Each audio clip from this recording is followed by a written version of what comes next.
स्वागत आहे आपलं आपल्या या लाईव्ह सेशनमध्ये. मला सांगा मी ऑडिबल आणि व्हिजिबल आहे का?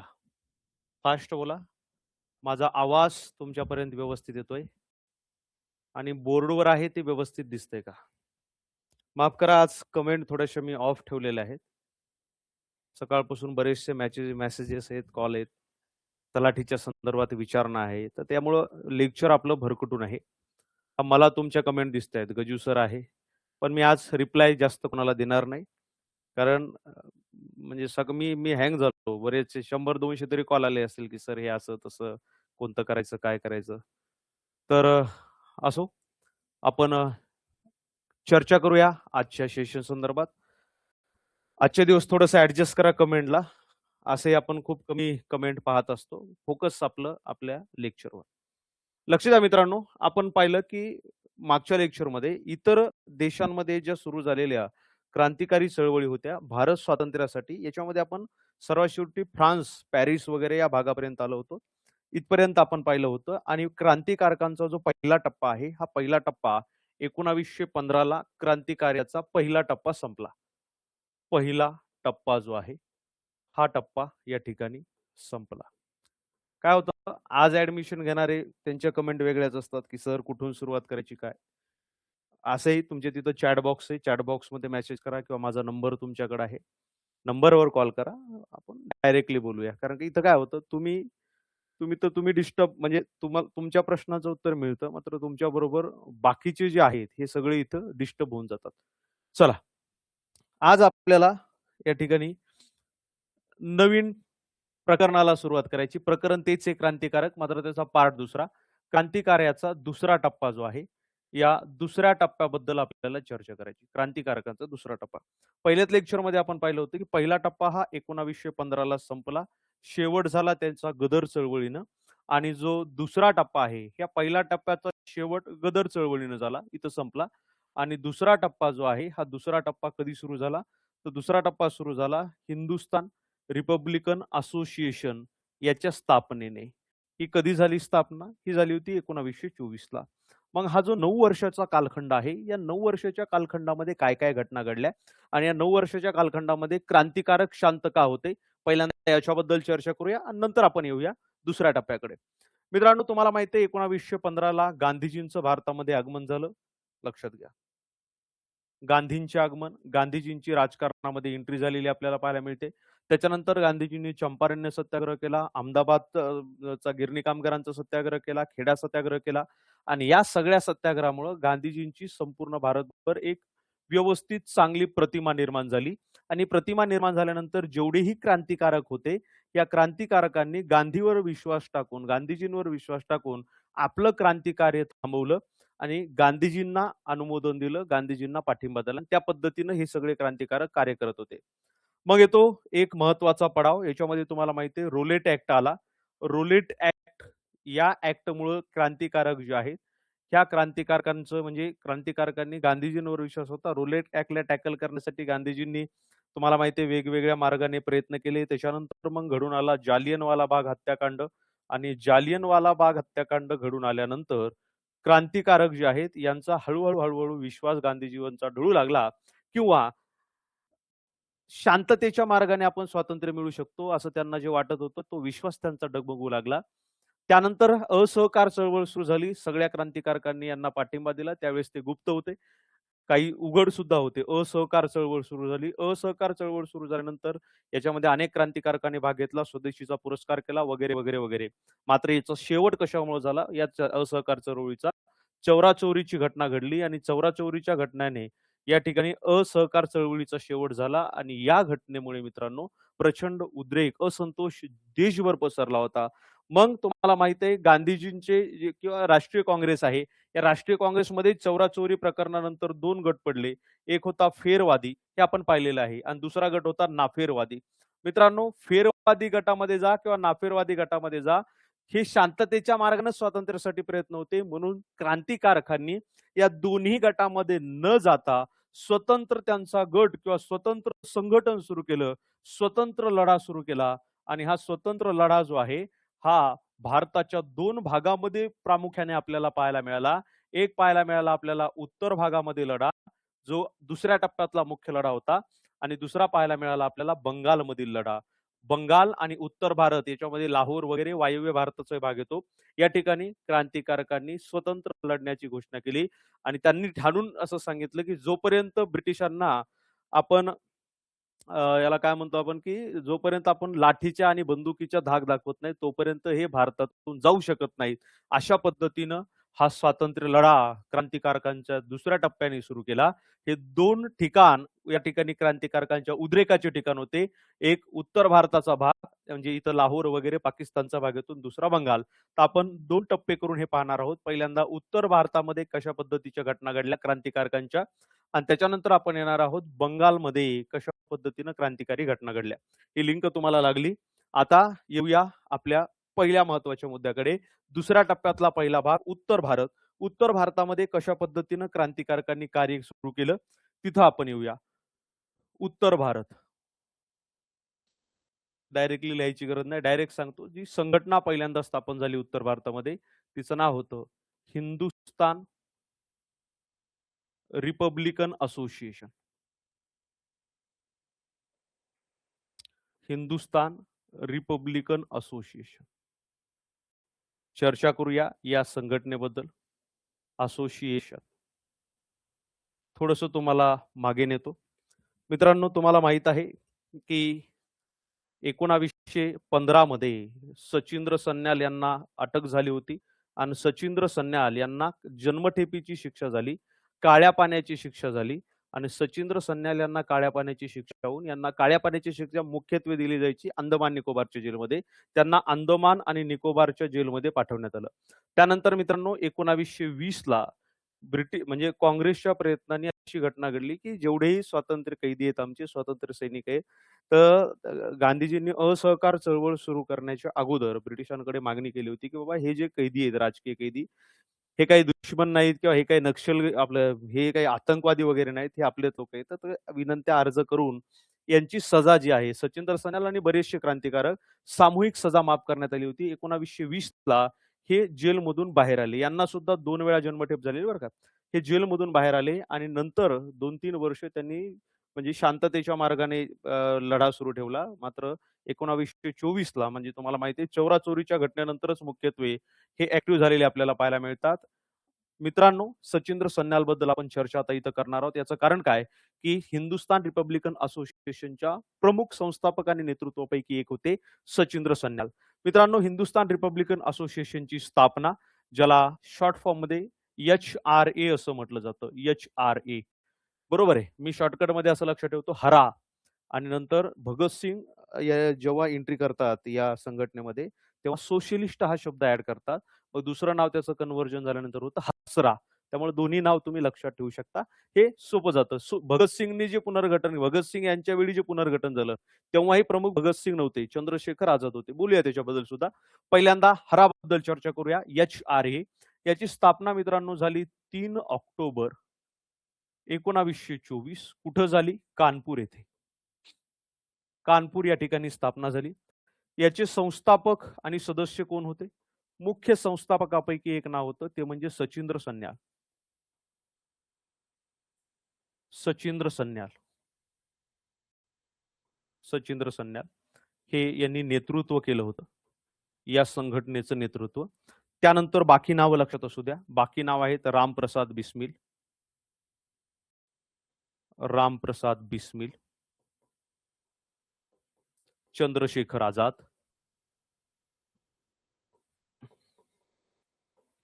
चंद्रशेखर आझाद. हे नावं लक्षात घ्या. परीक्षेला प्रश्न विचारला जातो. खालीलपैकी कोणते क्रांतिकारक हे हिंदुस्थान रिपब्लिकन असोसिएशन या संघटनेशी संबंधित होते, या संदर्भित होते? संबंधित एवढे क्रांतिकारक लक्षात ठेवावेच लागतील. चंद्रशेखर आझाद, त्याच्यानंतर योगेश चंद्र चटर्जी, योगेश चंद्र चटर्जी, चटर्जी, अशफाक उल्ला खान, अशफाक उल्ला खान,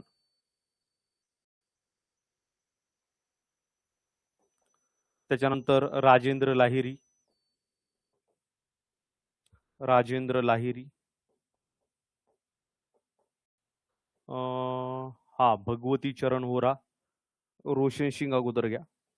जागा इथं आहे बसते. रोशन सिंग. रोशन सिंग.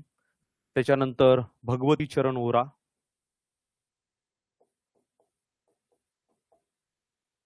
भगवती चरण वोरा.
ठीक आहे. चलो.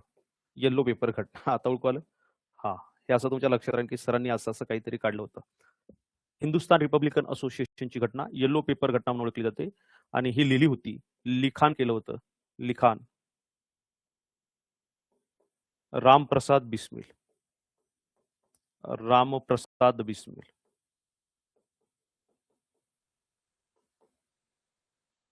क्लिअर. मित्रांनो, या संघटनेचं जे घोषणापत्र आहे ज्याला आपण जाहीरनामा असं म्हणतो, घोषणापत्र, जाहीरनामा, त्याचं नाव होतं revolutionary. The revolutionary.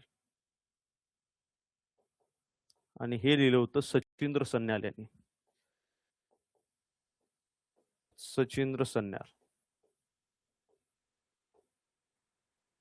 Sachindra Sanyal. मित्रांनो, या हराच्या स्थापनेमागचा काय उद्देश होता? क्रांतिकारकांना असं काय वेगळं करायचं होतं जे त्यांना शांतीच्या मार्गाने मिळत नव्हतं? या संघटनेची स्थापना मुख्य कशासाठी करण्यात आली होती? या संघटनेचा उद्देश जो होता, हा उद्देश होता सशस्त्र क्रांतीच्या साह्यानं ब्रिटिशांना भारताच्या बाहेर काढणं, ब्रिटिशांना भारताबाहेर काढून देणं आणि त्याचबरोबर एक नवीन संघटन स्थापन करणं. याचा उद्देश लक्षात घ्या. सशस्त्र क्रांतीच्या मार्गाने, सशस्त्र क्रांतीच्या मार्गाने ब्रिटिश सत्ता उलथवणे, ब्रिटिश सत्ता उलटवून टाकणे किंवा उलथवणे असं मी लिहितोय. आणि ब्रिटिश सत्ता उलथवल्यानंतर जो भारत राहील, ब्रिटिश भारतातून गेल्यानंतरचा जो भारत राहील, त्या भारतामध्ये काय स्थापन करणे? पहिलं ब्रिटिश सत्ता उलथवणे आणि याचबरोबर फेडरल, म्हणजे भारताचं नाव हे झालं असतं जेव्हा जर हे याच्यामध्ये सक्सेस राहिले असते तर, federal Republic of United state of India. Federal Republic of United state of India हे त्यांना स्थापन करायचं होतं. याची स्थापना करणं हे आपल्याला हरा HRAचं मुख्य काम आपल्याला पाहायला मिळतं. मग जसं याची हे स्थापना झाली, यांनी क्रांतिकारक गुप्त मार्गाने क्रांतिकार्य सुरू केले.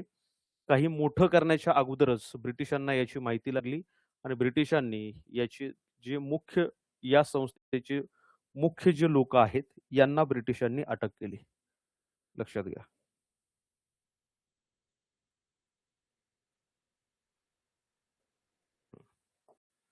मित्रांनो, लगेच दुसऱ्या वर्षी म्हणजे स्थापन झालेल्या दुसऱ्या वर्षी 1925 ला सचिंद्र सन्याल यांना अटक झाली.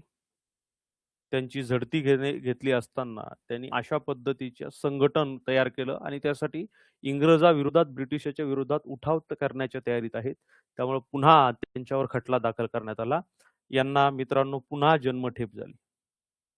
दुसऱ्यांदा जन्मठेप झाली. दुसरी. याच्या अगोदर तुम्हाला माहिती आहे दोनदा जन्मठेप होणारे स्वातंत्र्यवीर सावरकर होते. त्यानंतर दुसरे व्यक्ती पाहायला मिळतात सचिंद्र सन्याल. त्यांना जन्मठेपेची शिक्षा या ठिकाणी सुनावण्यात आली. त्यानंतर योगेशचंद्र चटर्जी आहेत. योगेशचंद्र चटर्जी जे सदस्य होते,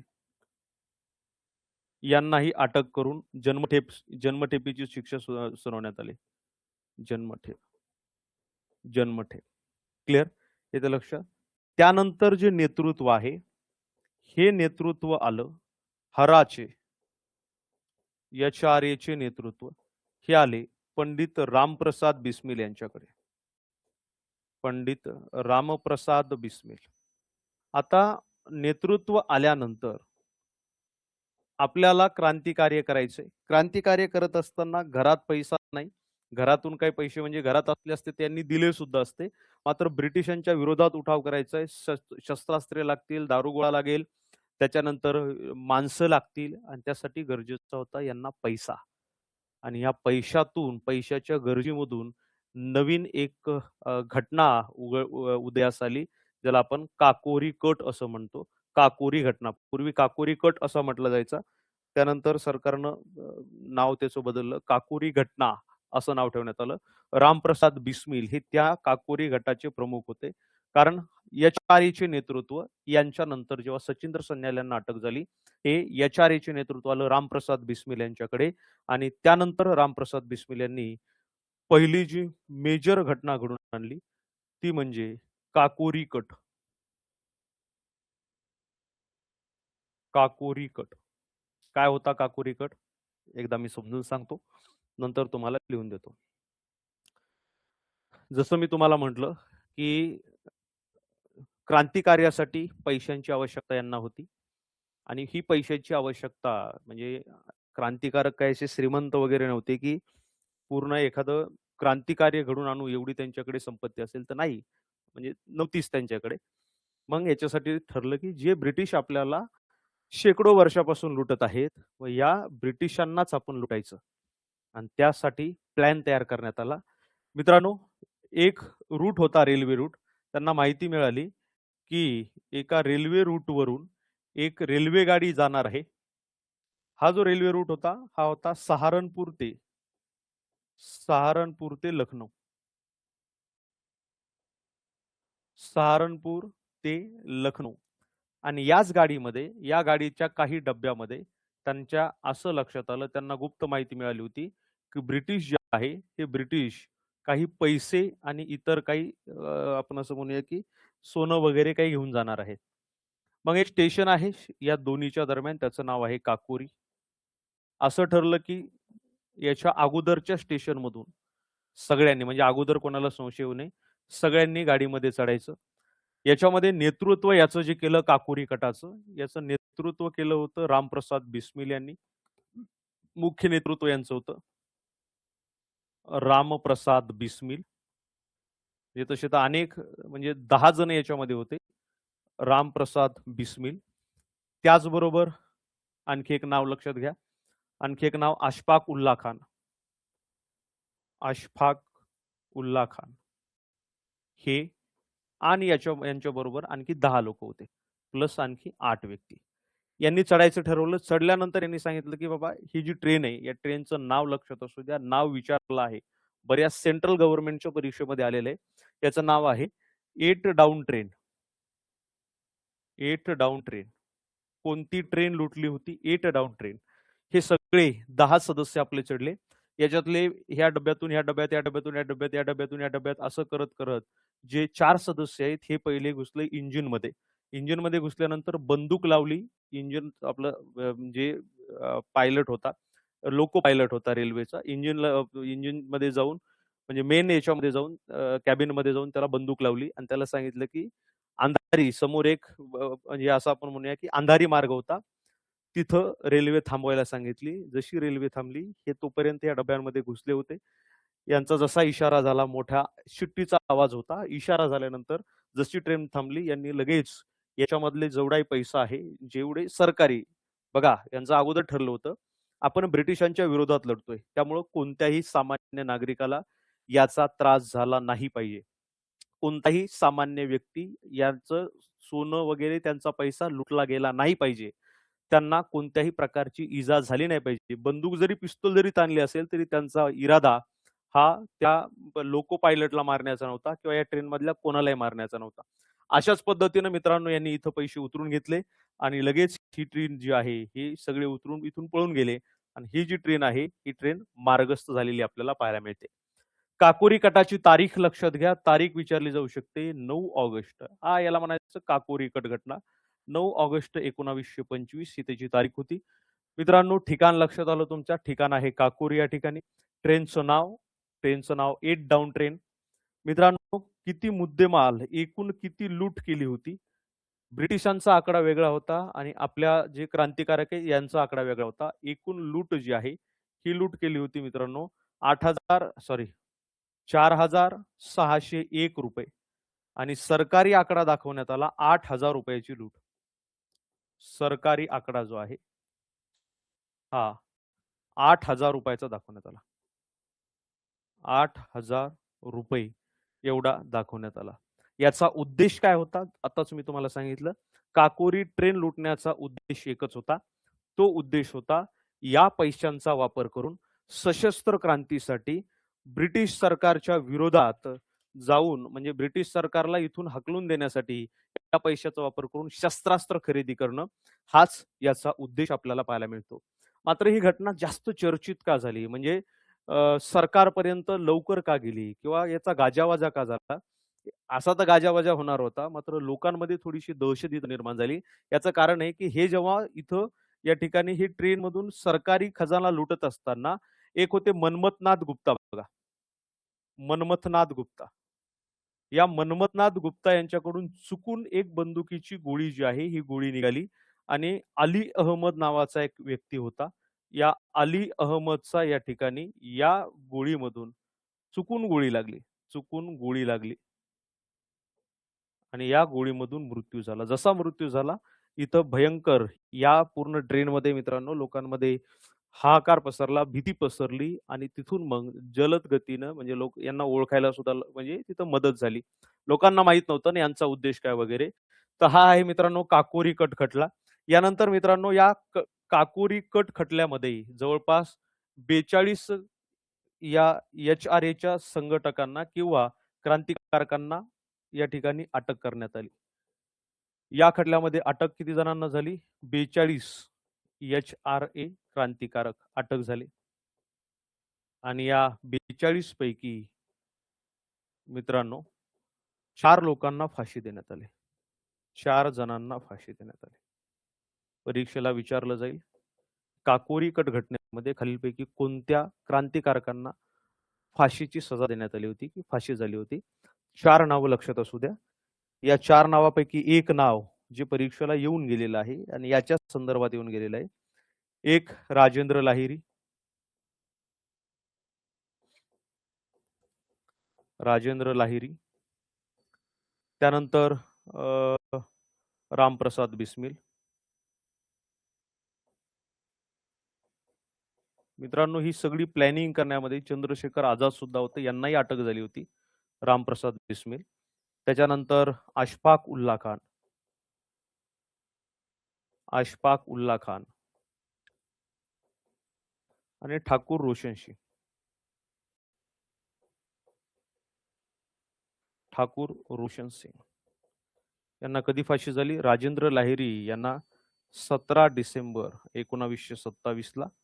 बाकी तिघांना मित्रांनो 2 दिवसानंतर 19 डिसेंबर 1927 ला फाशीची सजा देण्यात आली. हे जे मनमथलाल गुप्ता आहेत यांच्याकडून गोळी चालवली गेली होती. यांना 14 वर्षाचा तुरुंगवास, 14 वर्षाच्या जेलची सजा यांना मिळालेली आपल्याला पाहायला मिळते. त्यानंतर सचिंद्र सन्याल वगैरे यांना अटक झाली होती. त्यांना तर जन्मठेपेची शिक्षा झालीच होती. त्यानंतर मात्र चंद्रशेखर आझाद जे आहे, चंद्रशेखर आझाद हे मात्र ब्रिटिशांच्या तावडीत सापडले नाहीत. तावडीत कधीच सापडले नाहीत. इथंच नाही, ब्रिटिशांच्या तावडीत हे कधीच सापडले नाहीत. एकमेव असं व्यक्तिमत्व जे चॅलेंज द्यायचं की मी आझाद आहे आणि मी आझादच राहणार. चंद्रशेखर आझाद. नावच आझाद आहे आणि मी आझाद राहणार. कोणत्याही घटनेमध्ये कधीच हे ब्रिटिशांच्या हाती लागले नाहीत. त्यांच्याबद्दल आपल्याला सेपरेटली काही अभ्यासायचे कारण त्याच्यावर प्रश्न काय आलेले आहेत. त्यावेळेस मी तुम्हाला सांगेल की कोणकोणत्या खटल्यामध्ये त्यांचं नाव होतं आणि ते त्या खटल्यामध्ये आपण असं म्हणूया की ब्रिटिशांच्या हाती लागले नाहीत. शेवटी ब्रिटिशांना आपल्या एका व्यक्तीनं फितुरी केली आणि त्यांना अलाहाबाद या ठिकाणी एका एका ठिकाणी पकडण्यात आलं. तर ते डिटेल मी सांगतो. ते आता परत सांगण्यानंतर बाकीचा मुद्दा तिथंच विसरून जाईल. ब्रिटिशांनी जेव्हा सगळीकडून घेरलं, त्यांच्याकडे बंदूक राहायची एक पिस्टल. त्यांनी त्या पिस्टलमधून स्वतःला गोळी घालून घेतली. मात्र कधीच ब्रिटिशांच्या तावडीत ते सापडले नाहीत. मला सांगा इथपर्यंत कोणाला अडचण आहे का? हे समजला का रे काकोरी कट खटला? फास्ट बोला.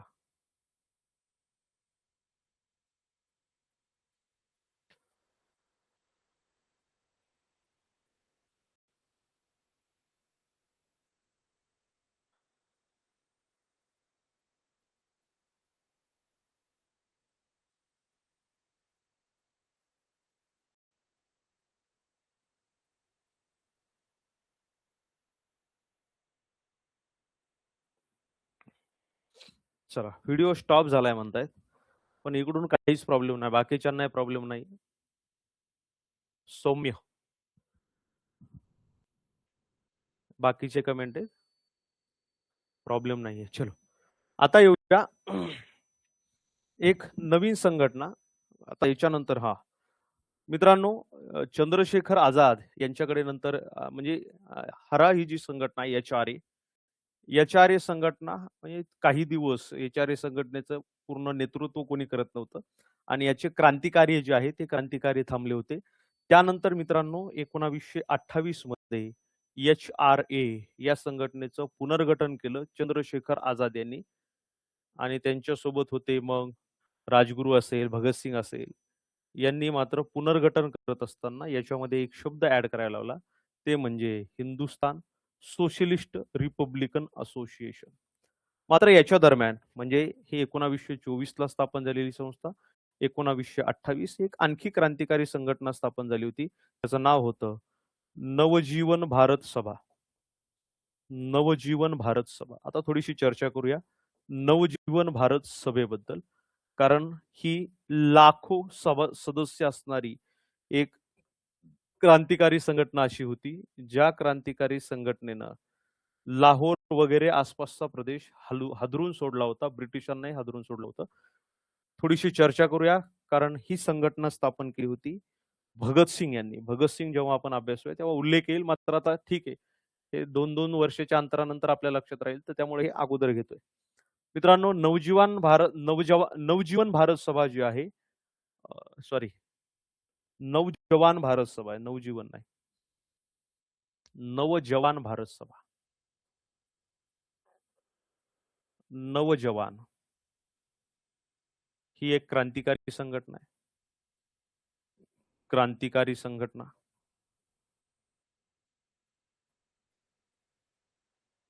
क्रांतिकारी संघटना. पुढं याची स्थापना 23 मार्च 1926 कुठं झाली? लाहोर. लाहोर येथे. या स्थापनेमागचा उद्देश काय होता? उद्देश होता युवकांमध्ये राष्ट्रभक्ती जागृत करणे.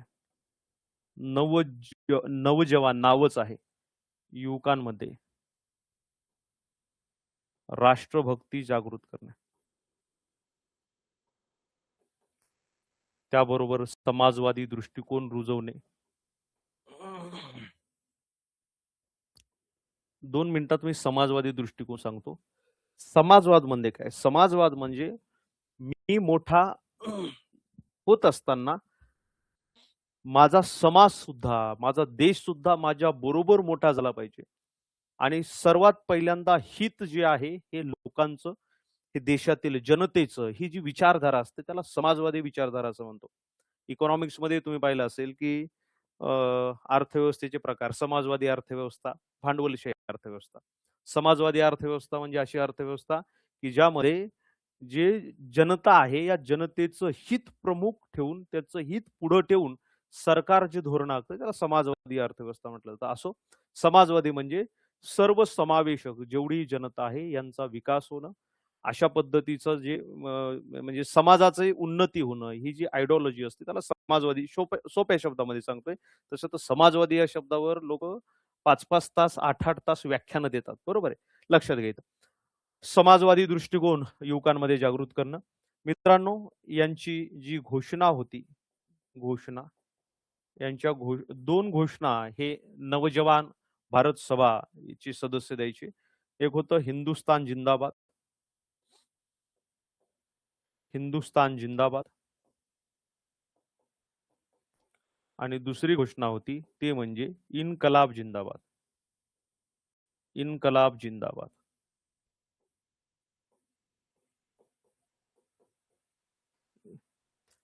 आताचा लाहोरच्या आसपासचा एरिया, पाकिस्तान वगैरेचा भाग. म्हणजे भगतसिंगचा जन्मच तुम्हाला पाकिस्तान म्हणजे आता जे पाकिस्तानमध्ये भाग गेलाय त्या ठिकाणचा आपल्याला पाहायला मिळतो. त्या भागात जनजागृती वगैरे करण्याचं काम आणि क्रांतिकारी लोकांना म्हणजे नवयुवक जे आहे, त्या नवयुवकांना क्रांतिकारी मार्गाकडे कसं आकर्षित करता येईल, याच्यासाठी वेगवेगळ्या पद्धतीनं प्रयत्न आपल्याला या नवजवान भारत सभेने केलेले पाहायला मिळतात. घोषणा लक्षात आली. त्यानंतर यांची विचारधारा कशी होती? विचारधारा आताच मी सांगितली समाजवादी,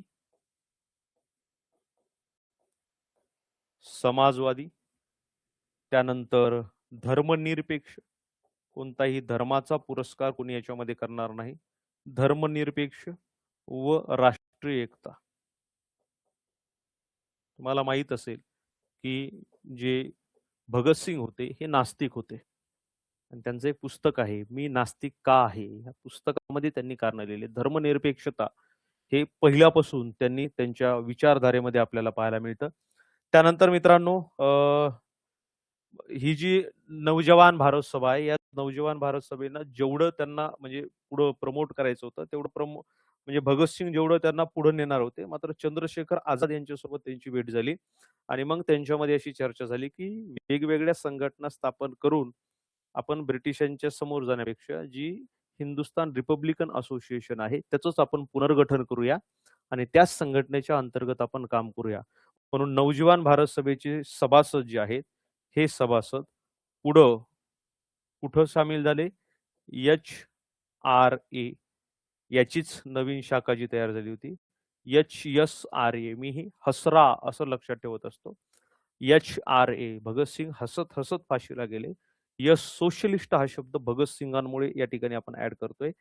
आपण आता बघूया नवीन संघटना हे सभासद हे कशाचे नवयुवक किंवा नवजवान भारत संघटनेचे सभासद हे आपल्याला HRA मध्ये स्थापित झालेले पाहायला मिळतात. म्हणजे तेव्हा ती संघटना HSRA झाली होती. 1928 ला हे जे सभासद आहेत हे सभासद याच्यामध्ये सामील झाले. क्लिअर? चल आता आपण चर्चा करूया दुसरी महत्वाची संघटना, तिचं नाव आहे HSRA. HSRA ज्याचं फुल फॉर्म आहे Hindustan socialist Republican association. Hindustan socialist Republican association. चला चर्चा करूया. याची स्थापना म्हणण्यापेक्षा पुनर्गठन म्हणतोय. पुनर्गठन कशाचं पुनर्गठन करण्यात आलं? HRA संघटनेचे पुनर्गठन करण्यात आलं HSRA मध्ये. त्यानंतर मित्रांनो हे पुनर्गठन कधी झालं? दिल्ली या ठिकाणी मित्रांनो 10 सप्टेंबर 1928 ला सर्व क्रांतिकारकांची एक बैठक बोलवली होती फिरोजशाह कोटलाच्या त्या परिसरामध्ये, त्या मैदानामध्ये. आणि बैठक बोलवल्यानंतर एकमताने निर्णय घेण्यात आला की आपण काय करूया, ही नवीन संघटन स्थापन म्हणजे नवीन नवजीवन योग सभा, कारण ती बाकी भारतामध्ये ती तेवढी फेमस नव्हती, म्हणजे तेवढा प्रचार तिचा झाला नव्हता, फेमस नव्हती म्हणण्यापेक्षा प्रचार नको झाला. तर मग याचं पुनर्गठन करण्याचं ठरवलं. 10 सप्टेंबर 1928 क्रांतिकारकांची बैठक भरली. क्रांतिकारकांची दिल्ली येथे बैठक, दिल्ली येथे बैठक भरली. या बैठकीमध्ये निर्णय झाला HSRA स्थापन करण्याचा. HSRA या बैठकीचं नेतृत्व जे आहे हे नेतृत्व केलं होतं चंद्रशेखर आझाद यांनी. चंद्रशेखर आझाद यांनी नेतृत्व केलं होतं. चंद्रशेखर आझाद. ठीक आहे मित्रांनो, याच्यामध्ये सोशलिस्ट हा शब्द जो आहे हा परीक्षेला विचारण्यात आलेला आहे खूप वेळा. सोशलिस्ट शब्द हा भगतसिंग यांनी यामध्ये टाकला. भगतसिंग भगतसिंग यांनी टाकला सोशलिस्ट शब्द. क्लिअर. त्यानंतर मित्रांनो लक्षात असू द्या, या एचएसआरएचं जे मुख्यालय होतं, मुख्यालय कारण एक महत्वाची संघटना होती, या संघटनेनं 2-3 महत्वाची क्रांतिकारी कार्य केले, त्यामुळे ही संघटना तेवढी महत्वाची आहे. याचे मुख्यालय आपल्याला सुरुवातीला पाहायला मिळतं ते म्हणजे झाशी पहिले, त्याच्यानंतर ते नंतर हलवण्यात आलं ते म्हणजे आग्रा या ठिकाणी. आग्रा दुसरे. ठीक आहे. त्याच्यानंतर मित्रांनो याचे सदस्य लक्षात घ्या, परीक्षेला सदस्य विचारले जातातच. या संघटनेचे सदस्य कोणते कोणते? या संघटनेचे सदस्य हे 2 नाव आलेच, चंद्रशेखर आझाद, भगतसिंग. त्याच्यानंतर राजगुरू,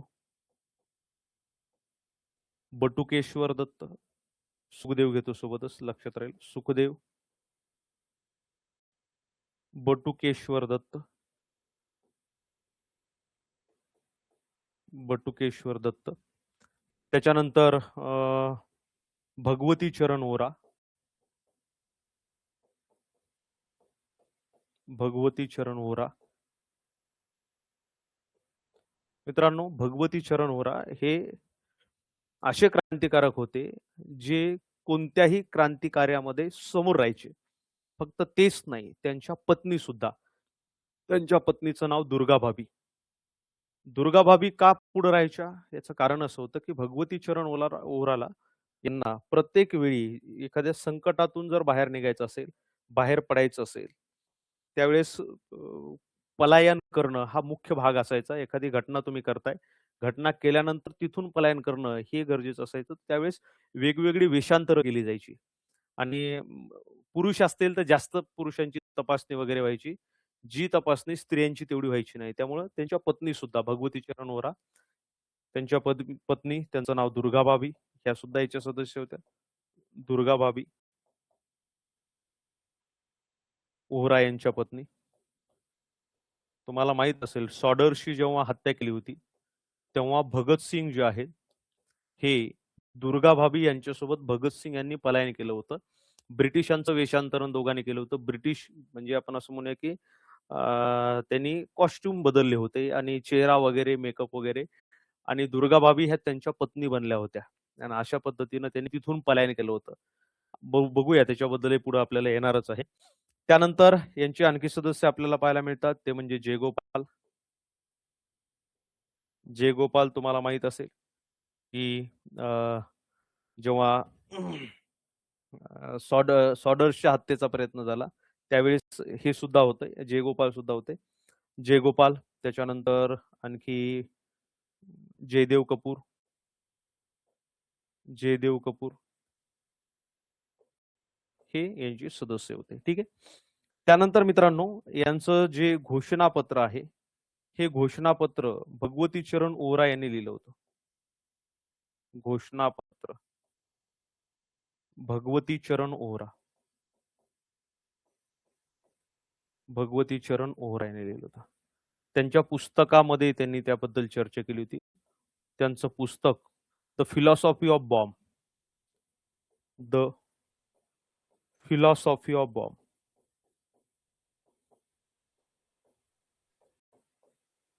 मित्रांनो यांनी हे जे पुस्तक आहे हे गांधीजींच्या एका लेखाला प्रत्युत्तर म्हणून या ठिकाणी भगवती चरण ओरा यांनी हे पुस्तक लिहिलं होतं. काय घडली होती घटना आणि कशामुळे यांनी हे पुस्तक लिहिलं, मित्रांनो थोडीशी चर्चा करूया आता. ते म्हणजे चंद्रशेखर आझाद यांच्याबद्दल. चंद्रशेखर आझाद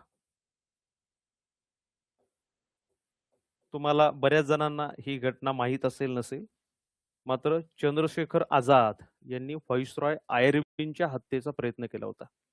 आपण हत्येचा प्रयत्न पण पाहतो, तर बऱ्याच ठिकाणी त्याच्यावर सुद्धा प्रश्न येतात. चंद्रशेखर आझाद यांचा जो जन्म आहे, हा जन्म आपल्याला पाहायला मिळतो अलीपूर. अ, नाही, आलीलमपूर म्हणून आहे.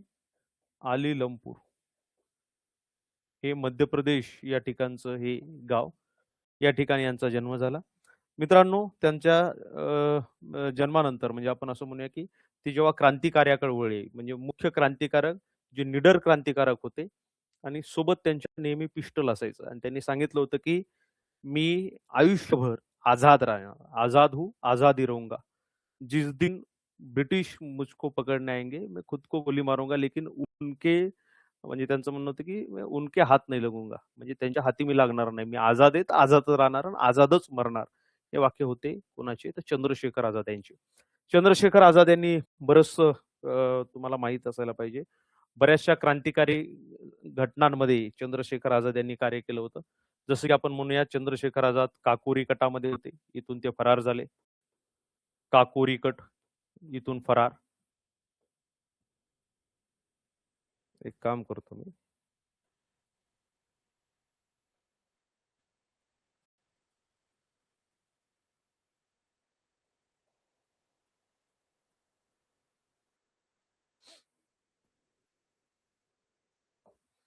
आझाद.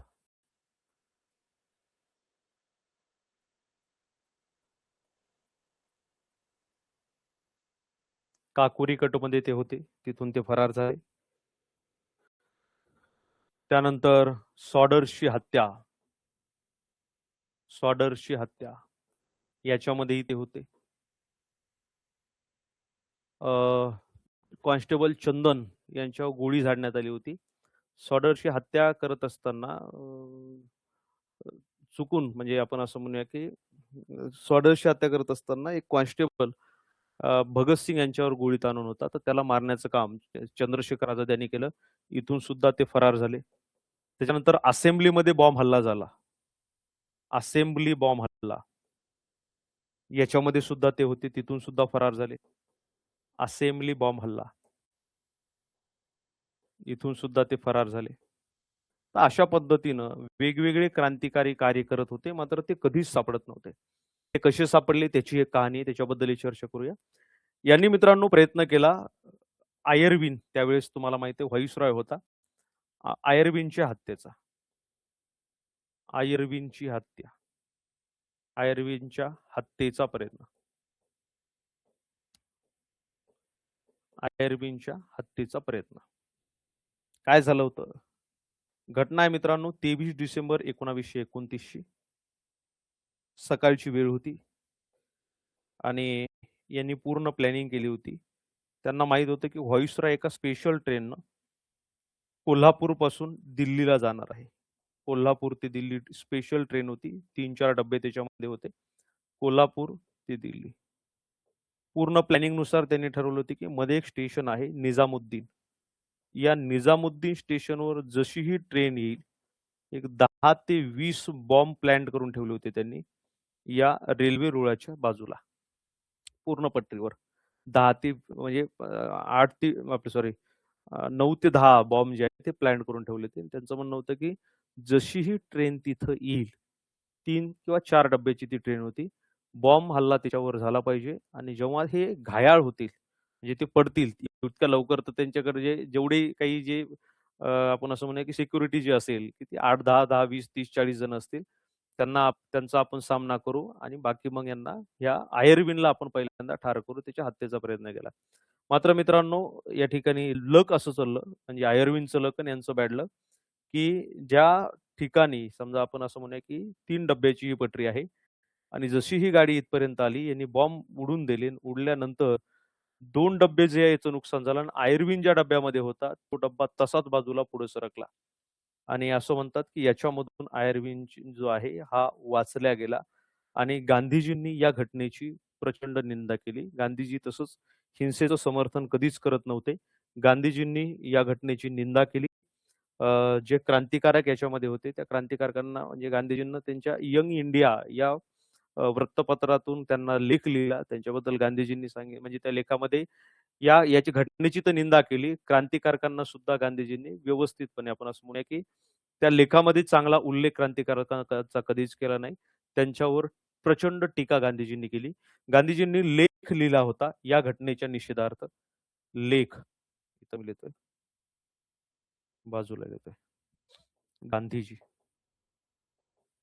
लेख लिहिला होता त्यांनी 2 जानेवारी. ही घटना घडली कधी? 23 डिसेंबर.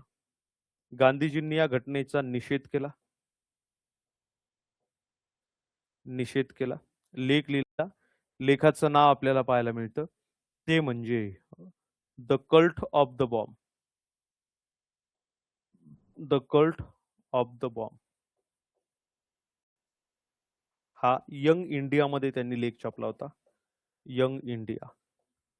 या ठिकाणी त्यांनी हा लेख लिहिला आणि यालाच प्रतिउत्तर म्हणून भगवती चरण ओहरा यांनी एक पुस्तकच छापलं. प्रतिउत्तर पुस्तक छापलं. त्या पुस्तकाचं नाव आपल्याला या ठिकाणी पाहायला मिळतं. The philosophy of bomb. The philosophy of bomb.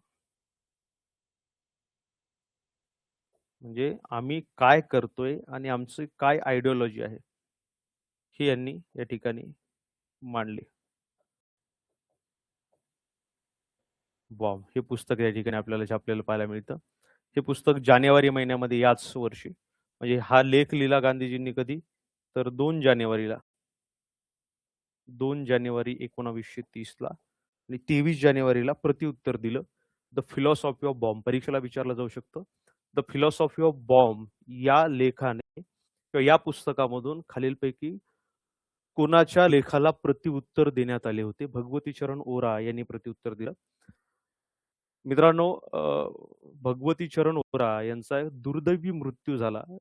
ते प्रशिक्षण देत होते, की बॉम्बचं प्रशिक्षण देत होते. बॉम्ब कसे चालवायचे, क्रांतिकारकांना शिकवत होते आणि हे प्रशिक्षण देत असताना अचानक एक बॉम्ब त्यांच्याच हातामध्ये फुटला आणि बॉम्ब फुटल्यानंतर त्या बॉम्ब फुटीमधून भगवती चरण ओरा यांचा मृत्यू झालेला आपल्याला पाहायला मिळतो.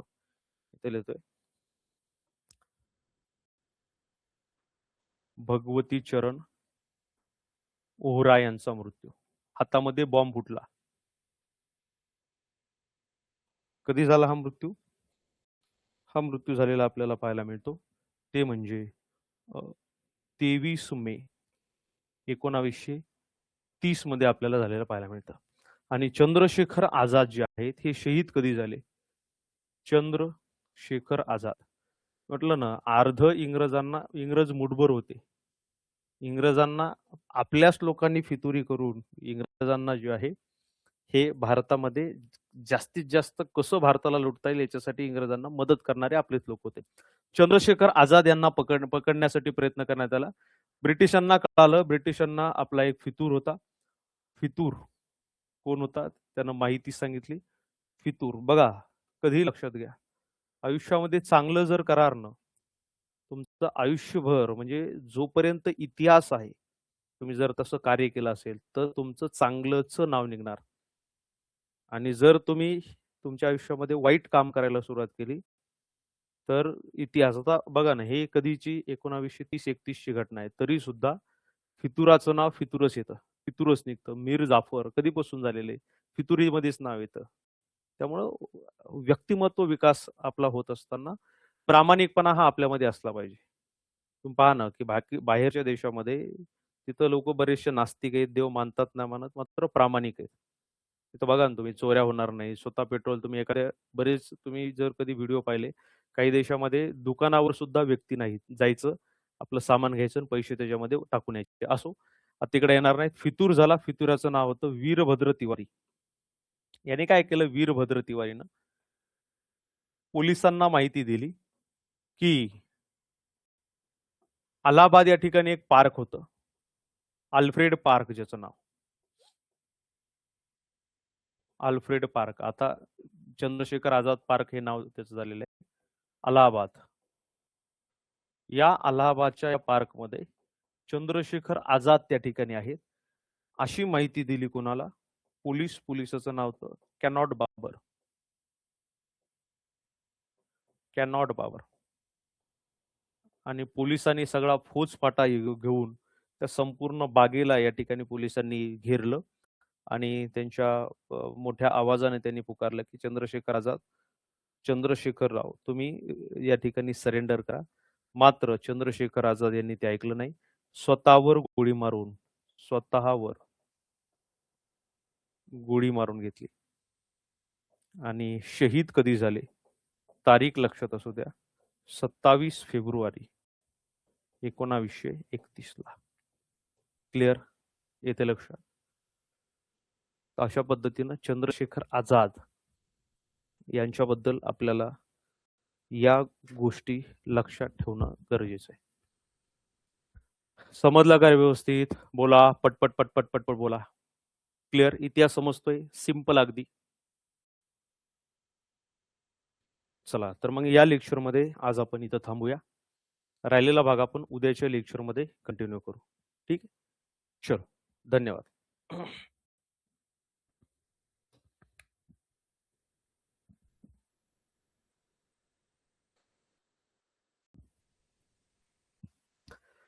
नमस्कार, स्वागत आहे आपलं आपल्या या ऑनलाईन सिरीजमध्ये.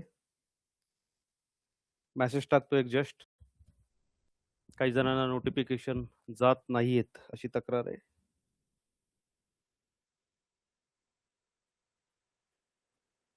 चलो,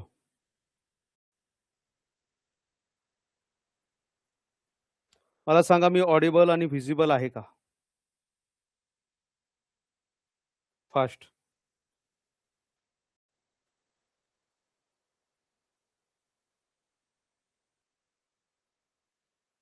चलो, नाही नाही, आणखी नाही. आता कुठं तरी शुभम, ऋत्विक, रुपाली मॅडम,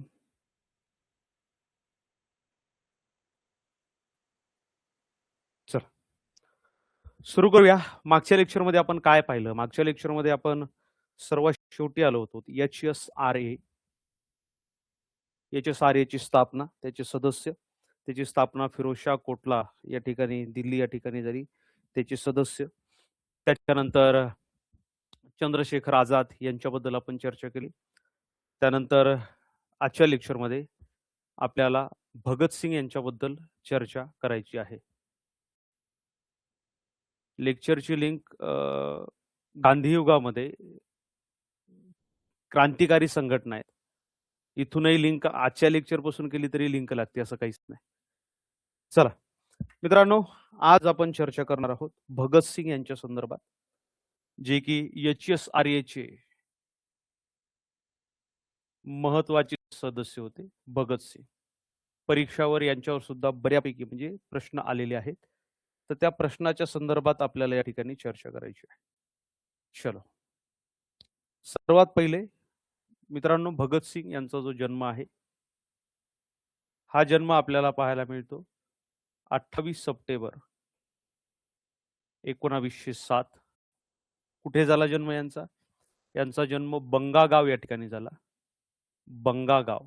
बंगागाव कुठे? सध्या पाकिस्तानमध्ये फैसलाबाद या ठिकाणी हे आपल्याला गाव पाहायला मिळेल. म्हणजे याचं नाव आता फैसलाबाद पाहायला मिळतं. पाकिस्तानमध्ये, म्हणजे सध्याचा पाकिस्तान, इथे यांचा जन्म झालेला आपल्याला पाहायला मिळतो. भगतसिंग यांच्याबद्दल आता एक एक एक एक एक एक यांना आणखी एक नाव आहे. भगतसिंग यांना शहीद-ए आझम असं म्हटलं जातं. शहीद-ए-आझम, शहीद-ए-आझम असेही म्हणतात. पा शहीद-ए-आझम म्हणण्यामागचं कारण असं आहे की वयाच्या 23व्या वर्षी एक तरुण, एक नवयुवक फासावर चढतोय.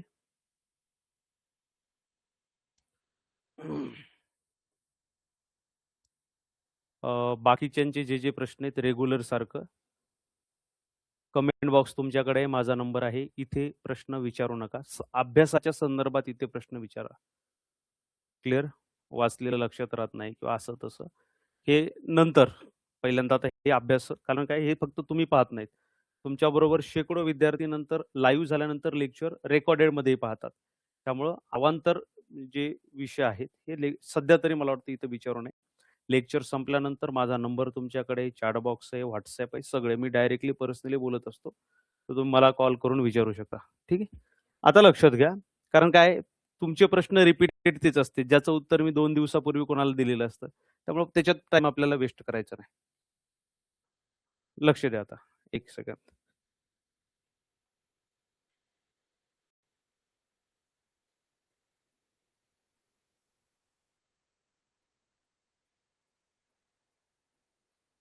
चला. पहा लक्ष द्या आता. मित्रांनो, शहीद ए आझम कशामुळे म्हटलं जातं? वयाच्या 23व्या वर्षी एक तरुण फासावर जातोय. आणखी फासावर जाण्याच्या अगोदर तो स्वतःही म्हणजे त्याला कित्येक चान्सेस असे आले, की तो माघार घेऊ शकला असता. कित्येक चान्सेस असे होते, की तो स्वतः वाचू शकला असता, स्वतःला वाचू शकला असता. मात्र भगतसिंगनं ते केलं नाही. त्यामुळे त्याला शहीद ए आझम त्यांची स्टोरी आपण आता पाहणारच आहोत. सुरुवात करूया त्यांच्या कार्यापासून. मित्रांनो, लहानपणापासून बघा, यांचा जो जन्म आहे, जन्म बंगागाव, फैसलाबाद म्हणजे पाकिस्तान, लाहोरच्या आसपासचा हा प्रदेश. त्याच्यानंतर मित्रांनो लक्षात घ्या, वयाच्या 16व्या वर्षी हा जो युवक आहे, हा लाहोरचा प्रदेश सोडतो, फैसलाबाद सोडतो आणि कानपूरला येऊन स्थायिक होतो. वयाच्या 16व्या वर्षी.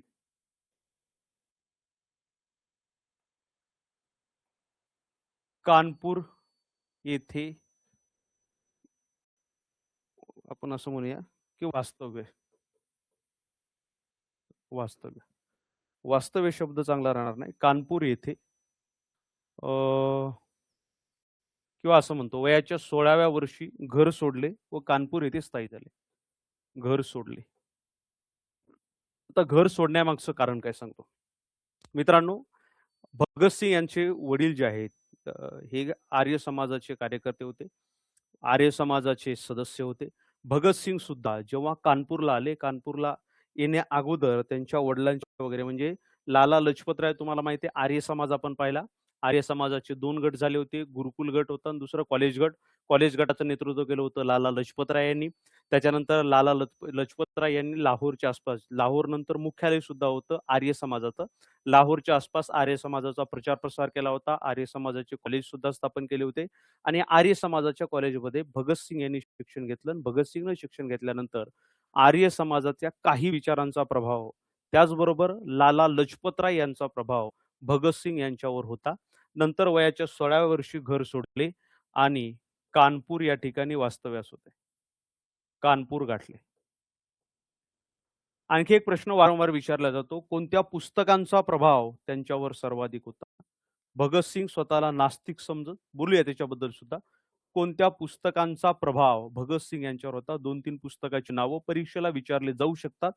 मित्रांनो, भगतसिंग यांच्यावर गॉड अँड द स्टेट या पुस्तकाचा एक प्रभाव होता. God and the God and the stats. God and the stats हे बाकुनिन यांचं पुस्तक होतं. त्याच्यानंतर मित्रांनो, मदर या पुस्तकाचा प्रभाव सुद्धा त्यांच्यावर होता. मदर हे के. गोर्की यांनी लिहिलेलं पुस्तक होतं, मदर. त्याच्यानंतर दास कॅपिटल नावाचं पुस्तक, यांचा प्रभाव सुद्धा याच्यावर होता. दास कॅपिटल हे कोणाचं पुस्तक आहे? कार्ल मार्क्स यांच्या दास कॅपिटल पुस्तकाचा प्रभाव सुद्धा होता. त्याच्यानंतर बंदी जीवन तुम्हाला माहित असेल, मागच्या लेक्चरमध्ये मी सांगितलं होतं. बंदी जीवन हे पुस्तक सचिंद्र सन्याल यांनी लिहिलेलं, जे क्रांतिकारकांसाठी हा गीता ग्रंथ होता. एवढं महत्वाचं पुस्तक, क्रांतिकारकांना मार्गदर्शन करणारं बंदी जीवन, सचिंद्र सन्याल या पुस्तकाचा प्रभाव आपल्याला यांच्यावर पाहायला मिळतो. बरं, 16व्या वर्षी यांनी घर का सोडलं याचं कारण सांगितलं जातं, की 16व्या वर्षी घर सोडण्यामागचं त्यांची आजी जी आहे, आजीचं वय झालं होतं. आजीचं म्हणणं होतं, की माझ्या डोळ्याच्या देखत आपल्या इथेही ते तसंच असतं, की मी जाण्या अगोदर 2चे 4 हात तुझे करून घे. लग्नासाठी फोर्स घरच्यांचा होता आणि त्यांना लग्न करायचं नव्हतं. पहिल्यापासून त्यांचा माइंडसेट होता, मला माझं जीवन देशकार्यासाठी खर्च करायचंय, लग्न मला करायचं नाही आणि त्यामुळे त्यांनी वयाच्या 16व्या वर्षी घर सोडले आणि कानपूर येथे गाठले. मित्रांनो, कानपूर येथे नवीन नावाने ते राहत होते. विचारलं जाऊ शकतं. कानपूर येथे कोणत्या नावाने खरी ओळख लपवण्यासाठी त्यांनी नाव बदललं होतं. कानपूर या ठिकाणी त्यांना बलवंत सिंग हे त्यांनी नाव धारण केलं होतं. बलवंत सिंग. बलवंत सिंग. म्हणजे भगतसिंग यांनी बलवंत सिंग हे नाव धारण केलं, खरी यांची ओळख लपवण्यासाठी. आता येऊया त्यांच्या पुढच्या कार्याकडे. मित्रांनो, इथंच त्यांची ओळख जी आहे, ही ओळख दुर्गा भाभी यांच्यासोबत झाली. दुर्गा भाभी. दुर्गा भाभी कोण होत्या? मला वाटतं कालच्या किंवा परवाच्या लेक्चरमध्ये आपण चर्चा केली. भगवती चरण ओहरा यांच्या पत्नी दुर्गा भाभी. ह्या पहिल्यापासूनच देशकार्यामध्ये, देशहितामध्ये सहभागी होत्या आणि समान विचारधारा, समाजवादी विचारधारा सुद्धा दुर्गा भाभी यांची होती. यांची सुद्धा विचारधारा. दुर्गा भाभी यांची ओळख आपल्याला कानपूर या ठिकाणी झालेली पाहायला मिळते. मित्रांनो, कानपूर या ठिकाणी आल्यानंतर भगतसिंग यांनी या ठिकाणी हिंदुस्तान रिपब्लिकन असोसिएशन HRAचं सदस्यत्व सुद्धा स्वीकारलं होतं. ते सदस्य होते, मात्र ते HRAचे सदस्य असताना सुद्धा ॲक्टिव्ह नव्हते. HRAचं सदस्यत्व स्वीकारल्यानंतर HRAच्या याच्यामध्ये असून त्यांनी फक्त क्रांतिकारक जे त्यांचा अभ्यास केला. क्रांतिकारी घटना कशा घडवून आणायच्या, क्रांतिकारी विचारधारा काय याचा सगळा अभ्यास त्यांनी या ठिकाणी असताना केलेला आपल्याला पाहायला मिळतं.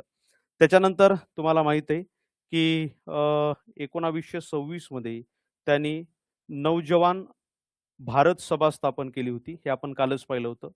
नौजवान भारत सभा जी आहे, ही सभा स्थापन केली. यांच्या आतमधला क्रांतिकारक जो आहे, हा खरा जागी झाला. तो म्हणजे 1928 ला. मित्रांनो, 1928 ला एक घटना घडली. तुम्हाला माहिती आहे मॉन्टेग्यू चेम्स्फोर्ड कायदा 1919 चा हा भारतावर लादला होता आणि त्या कायद्याची अंमलबजावणी सुद्धा झाली होती. मात्र त्या कायद्याचा रिव्ह्यू घेण्यासाठी, अंमलबजावणी व्यवस्थित होते का, हे सगळं पाहण्यासाठी सायमन कमिशन आलं होतं, हेही तुम्हाला माहिती आहे. सायमन कमिशनमध्ये एकही भारतीय व्यक्ती नव्हता, भारतीय सदस्य नव्हता. त्यामुळे सायमन कमिशनचा विरोध अख्ख्या भारतभर झाला. सायमन कमिशनला गोऱ्यांचं कमिशन म्हटलं जाऊ लागलं. सायमन गो बॅकचे नारे लागले आणि याचाच विरोध करत असताना जेव्हा सायमन कमिशन लाहोरला आलं होतं, लाहोरला आलं असताना त्या ठिकाणी विरोध प्रदर्शन सुरू होतं आणि विरोध प्रदर्शन सुरू असताना लाला लजपत राय, जे की आर्य समाजाच्या कॉलेज गटाचे मुख्य होते, नंतर काँग्रेसमध्ये सुद्धा त्यांनी प्रवेश केला होता. लाला लजपत राय हे त्या ठिकाणी त्यांचा विरोध प्रदर्शन करत असताना झालेल्या धावपळीमध्ये, झालेल्या लाठी हल्ल्यामध्ये त्या ठिकाणी त्यांचा मृत्यू झाला आणि लाला लजपतराय यांना भगतसिंग आपला आदर्श मानत होते, कारण त्यांनी बनवलेल्या कॉलेजमध्ये सुद्धा हे शिकलेले आहेत. त्यांची विचारधारा यांना आवडत होती आणि त्यामुळे 1928 ला झालेल्या हल्ल्याचं डिसेंबर महिना 1928 ची तारीख आहे आणि लाठी हल्ला झाला इथपर्यंत ठीक होतं. क्रांतिकारकांमध्ये आक्रोशही होता. मात्र लगेच 17 दिवसामध्ये म्हणजे इथं आपण म्हणूया की ही घटना घडली 30 ऑक्टोबर 1928 ला. 30 ऑक्टोबर 1928 ला लाला लजपतराय यांच्यावर लाला लजपतराय यांचा आपण असं म्हणूया की यांचा अपघात म्हणण्यापेक्षा लाठी हल्ला वगैरे यांच्यावर झाला होता.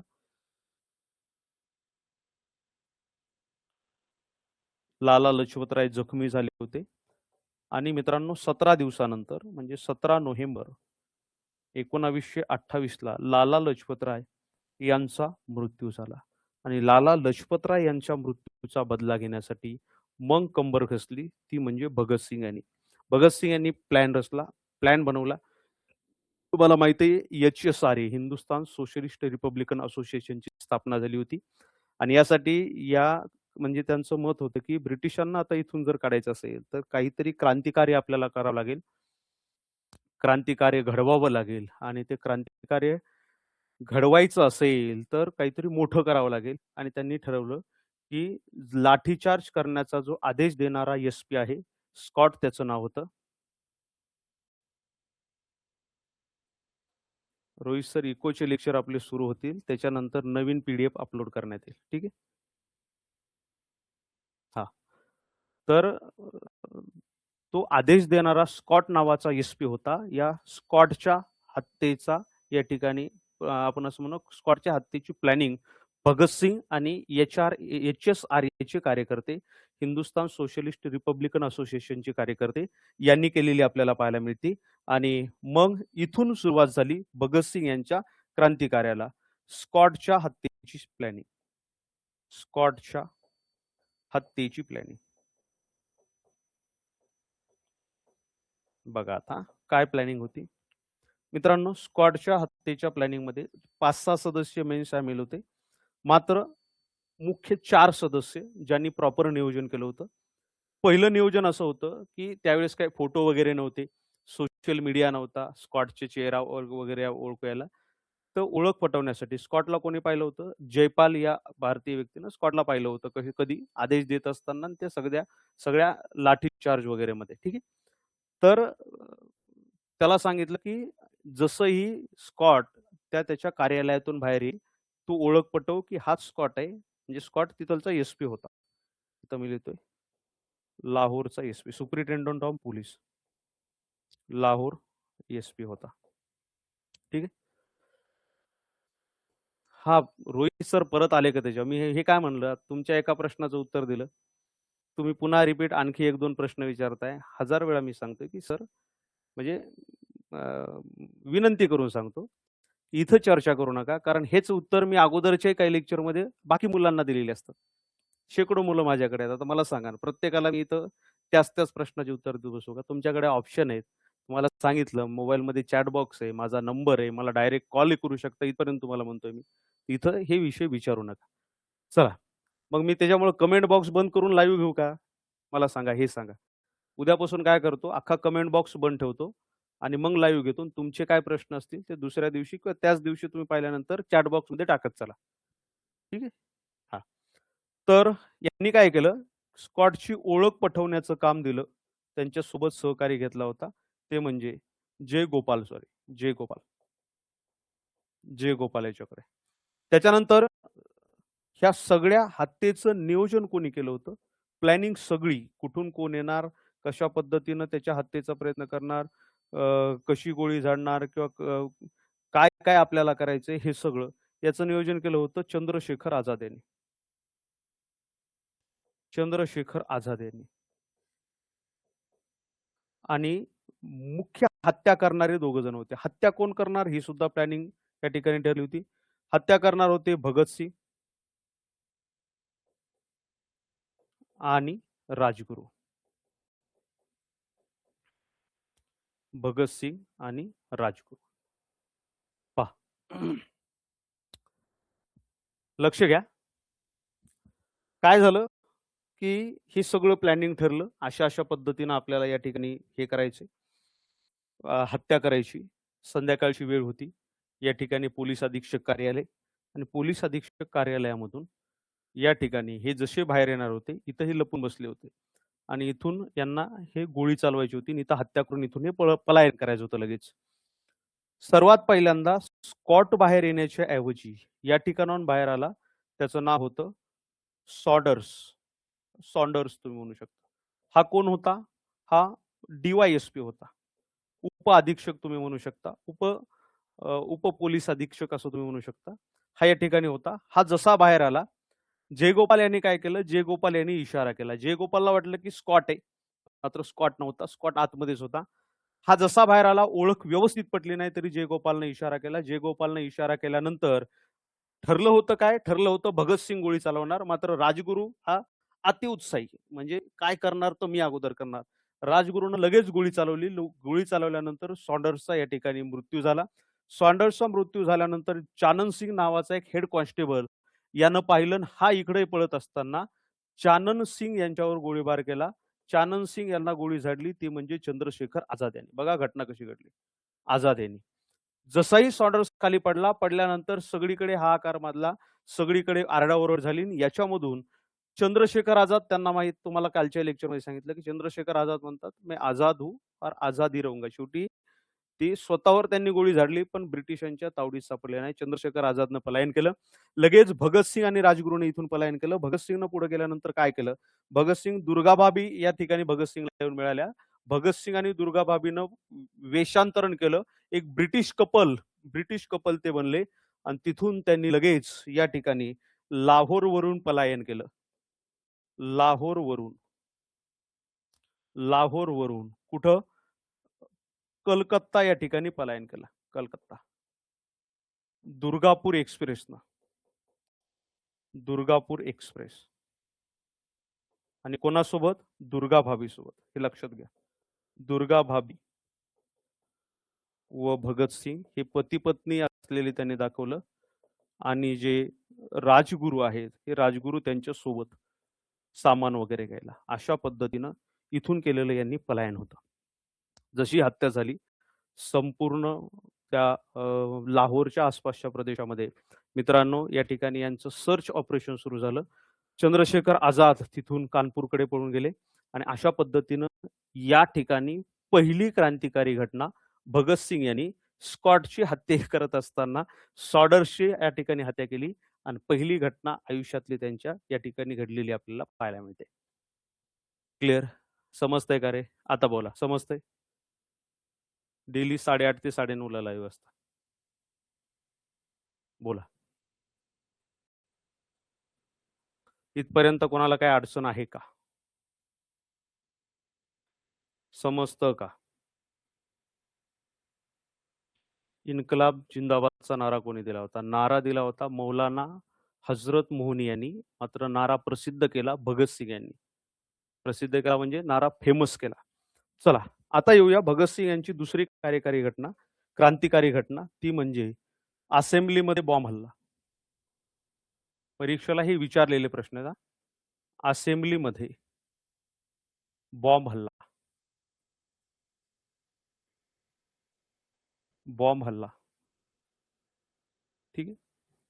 चलो मित्रांनो, केंद्रीय कायदेमंडळ तुम्हाला पाहायला मिळतं. केंद्रीय कायदेमंडळाने 2 बिल या ठिकाणी आणले होते चर्चेसाठी. एक होतं public safety bill.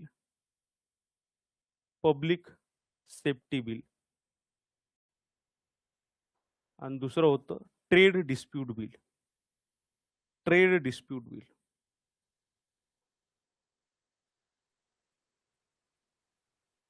Trade dispute bill. पहिल्यांदा याची माहिती सांगतो तुम्हाला. मी जेव्हा स्वराज्य पार्टी, स्वराज्य पक्ष तुम्हाला शिकवलं होतं, त्यावेळेस सांगितलं होतं की स्वराजिष्ट जे होते, ज्यांनी त्या ठिकाणी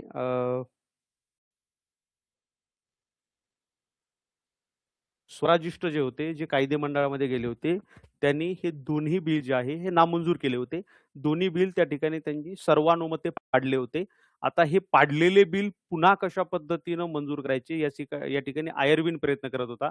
आयर्विननं त्याचा विशेष अधिकार वापरला आणि विशेष अधिकार वापरून हे दोन्ही बिल मंजूर करण्याचा या ठिकाणी आयर्विननं प्रयत्न केला.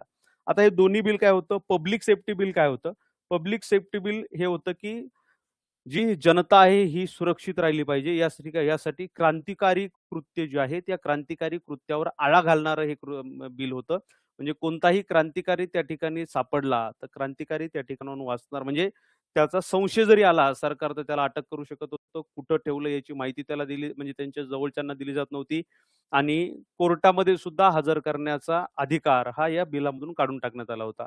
आणि दुसरं बिल म्हणजे पब्लिक सेफ्टी बिलमध्ये दुसरे हे होतं की ज्या क्रांतिकारी चळवळी आहेत, म्हणजे खटला न चालवता सुद्धा सरकार यांना अटक करू शकत असे. त्याच्यानंतर ट्रेड डिस्प्यूट बिल जे आहे, ट्रेड डिस्प्यूट बिल कशाशी संबंधित होतं? मित्रांनो, तुम्हाला माहिती आहे की जे कामगार चळवळी या ठिकाणी उदयास आल्या होत्या, तर कामगार चळवळीचे जे नेते होते किंवा जेही स्वातंत्र्य सैनिक किंवा क्रांतिकारी होते, हे कामगारांच्या बाजूने आवाज उठवायचे. हा आवाज दाबण्यासाठी, हा आवाज उठला नाही पाहिजे, जोही कोणी कामगारांकडून लढेल त्याला डायरेक्ट सरकार उचलणार होतं.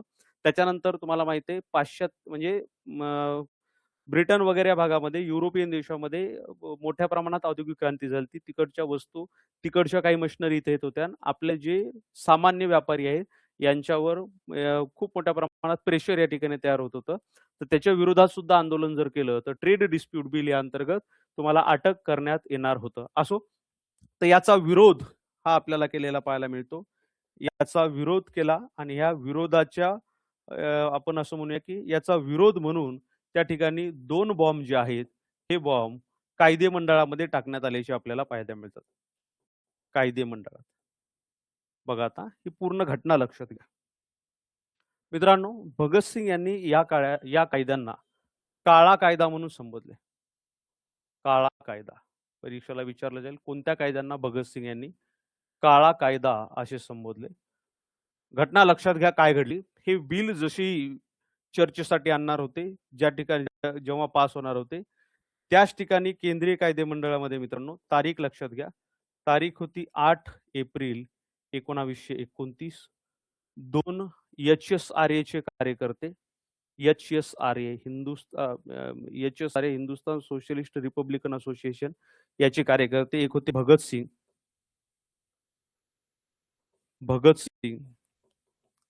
आणि दुसरं होते बटुकेश्वर दत्त.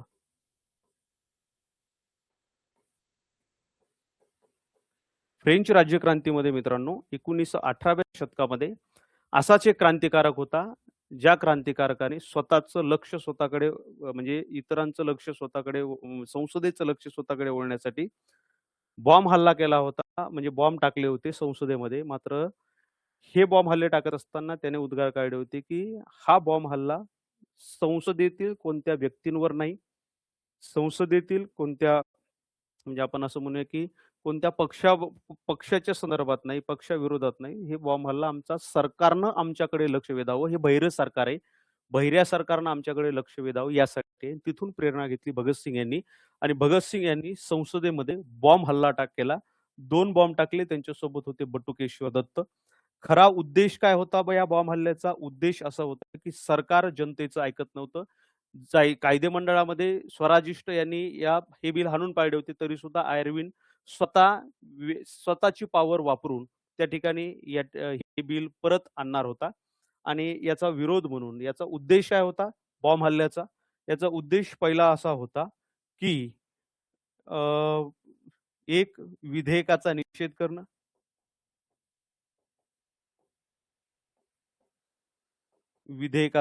करणं, आणि दुसरा याचा मुख्य आपल्याला हे पाहायला मिळतो की जे क्रांतिकारक आहेत HSRAचे उद्दिष्ट, कारण त्यांना माहित होतं इथं जर आपण बॉम्ब हल्ला किंवा बॉम्ब फेकले, पर हे बॉम्ब साधे म्हणजे असे आपले सुतळी बॉम्ब आता जसे आपण करतो ना सेम त्या पद्धतीचे, की ज्या बॉम्ब मधून कोणालाही इजा झाली नाही पाहिजे असे ते बॉम्ब होते. आणि हे बॉम्ब जे आहेत हे यांनी फेकलेले आपल्याला पाहायला मिळतात. हे जनतेपर्यंत पोहोचवणे असं म्हणतात. काय उद्दिष्ट नव्हतं? उद्देश कोणता नव्हता? उद्देश हा असेंब्लीमधील लोकांना ठार करणं नव्हता. लोकांना ठार करणे हा उद्देश नव्हता. या ठिकाणी फेकत असताना यांनी 2 प्रकारचे नारे दिले, 2 प्रकारच्या घोषणा केल्या. ह्या घोषणा सुद्धा परीक्षेला विचारल्या आहेत. एक इन्कलाब जिंदाबाद, इन्कलाब जिंदाबाद. आता ज्यांनी प्रश्न विचारला होता, इन्कलाब जिंदाबाद हा नारा जास्तीत जास्त लोकांपर्यंत पोहोचवला भगतसिंग यांनी. मात्र हा नारा दिला कोणी? हा नारा दिला मित्रांनो मौलाना हसरत मोहनी. मौलाना हसरत मोहनी. याचा अर्थ काय होतो बरं? ज्यांना माहिती आहे कमेंट मध्ये सांगा. इन्कलाब जिंदाबादचा अर्थ काय होतो? इन्कलाब जिंदाबादचा. पुढे चला. त्याच्यानंतर दुसरा एक नारा यांनी दिला, साम्राज्यवादाचा नाश हो. साम्राज्यवादाचा नाश हो. नाश हो. मित्रांनो याचा बॉम्ब फेकण्याचा आणखी एक उद्देश होता. म्हणजे उद्देश म्हणण्यापेक्षा जसाही बॉम्ब फेकला, बटुकेश्वर दत्त त्यांनी आणलेले पॉम्पलेट हे तिथलच्या जमलेल्या लोकांमध्ये वाटले जोपर्यंत त्यांना अरेस्ट होत नव्हती तोपर्यंत. आणि या पत्रकावर पत्रक जे वाटलं होतं, या पत्रकावर एक वाक्य लिहिलेलं होतं, ते म्हणजे बहिऱ्यांना ऐकू यावे म्हणून. बहिऱ्यांना ऐकू यावे म्हणून. आता बऱ्याच इतिहासकारांचं मत असं आहे की चंद्रशेखर आझाद जे होते हे यांच्या थोडंसं म्हणजे हे असेंब्लीमध्ये बॉम्ब फेकणं या क्रांतिकार्याच्या समर्थनात होते. मात्र चंद्रशेखर आझाद भगतसिंग यांनी स्वतः याच्यामध्ये इन्व्हॉल्वमेंट घ्यावी यासाठी विरोधात होते, की त्यांना माहित होतं भगतसिंग हा लंबे रेस का घोडा आहे. त्यांनी भगतसिंगला स्वतः सांगितलं, की तुम्ही सध्या या मोहिमेपासून दूर राहा. तुमच्या जागी दुसऱ्या कोणत्यातरी क्रांतिकारकाला ही तुम्ही जिम्मेदारी द्या. मात्र हे सगळं होत असताना 4-5 दिवस अगोदरच त्यांची मीटिंग झाली आणि मीटिंगनंतर भगतसिंग यांना एक निनावी पत्र आलं आणि या निनावी पत्रामध्ये असं लिहिलं होतं, की तुम्ही जे माघार घेताय याच्यातून संदेश असा देताय, की या देशासाठी मरणारे मराव, पण लोकांनी मरावं, दुसऱ्याने मरावं. स्वतः काही मरू नये.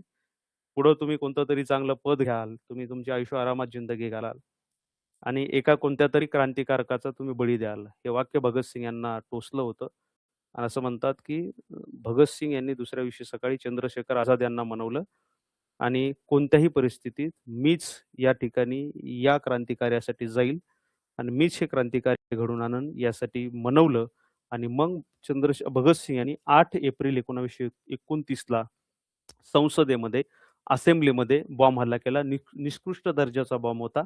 यानं कोणी असं लोकं ज्या मरणार नव्हती किंवा काही नाही, लोकांमध्ये फेकला नाही. संसदेची जिथं खाली जागा होती, त्या ठिकाणी हा बॉम्ब फेकलेला आपल्याला पाहायला मिळतो. मित्रांनो, या बॉम्ब हल्ल्यानंतर त्यांच्यावर एक खटला दाखल करण्यात आला. असेंब्ली बॉम्ब खटला.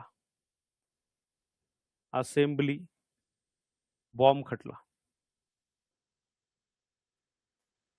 परीक्षेला खटले विचारले जातात बरं का. असेंब्ली बॉम्ब खटला. मित्रांनो, असेंब्ली बॉम्ब खटला हा सुरू झाला 7 मे 7 मे 1927 आणि संपला याची ट्रायल झाली ती 12 जून 1927. याच्यामध्ये सरकारी पक्षाचे वकील सुद्धा भारतीयच होते. सरकारी वकील. भगतसिंग यांच्या वकिलांवर सुद्धा प्रश्न विचारला जातो बरं का. भगतसिंग यांचा बचाव पक्ष, बचाव वकील म्हटलं जातं किंवा बचाव पक्षाचा वकील म्हटलं जातं. भगतसिंग यांनी त्यांच्या आयुष्यातले सगळे महत्त्वपूर्ण खटले हे स्वतः लढले आणि म्हणजे बऱ्याच वेळा ते जे कायदे पंडित आहेत, कायदेतज्ञ त्यांची मदत घ्यायचे. मात्र ह्या खटल्यामध्ये त्यांनी बऱ्यापैकी स्वतःही सगळी त्यांची केस हँडल केली. मात्र बचाव पक्षाकडून त्यांचे वकील म्हणून होते राय बहादूर सूर्यनारायण. राय बहादूर सूर्यनारायण. सॉरी. राय बहादूर सूर्यनारायण हे सरकारी पक्षाचे वकील होते आणि बचाव पक्षाचे वकील जे होते, हे असफ अली होते. राय बहादूर सूर्यनारायण हे बचाव पक्षाचे आपलं सरकारी वकील, बचाव पक्षाचे असफ अली. खटला चालला आणि खटला चालल्यानंतर इथं माहिती मिळत असताना यांना या ठिकाणी जेव्हा ट्रायल होत होतं, त्या ठिकाणी विचारपूस होत होती. यांना माहिती पडली ती म्हणजे सॉडर्सच्या खुनाची, सॉडर्सच्या हत्येची. आणि या खटल्यामध्ये मित्रांनो यांना शिक्षा, दोघांनाही शिक्षा जी आहे, ती दोघांनाही शिक्षा जन्मठेपीची झाली. जन्मठेप. यावेळी जन्मठेपीची शिक्षा 14 वर्षाची करण्यात आली होती. याच्यापूर्वी जन्मठेपीची शिक्षा ही 25 वर्षाची होती. जन्मठेपीची शिक्षा झाली आणि जसं सॉडर्सची हत्या जी आहे, त्या म्हणजे हे बोलत असताना सॉडर्सच्या हत्येची माहिती जी आहे, ही पोलिसांना मिळाली आणि याच्यामध्ये सुद्धा भगतसिंग यांचा हात होता हे त्यांना कळालं आणि हे कळाल्यानंतर भगतसिंग यांची रवानगी जी आहे, ही रवानगी मित्रांनो या ठिकाणी लाहोरला करण्यात आली.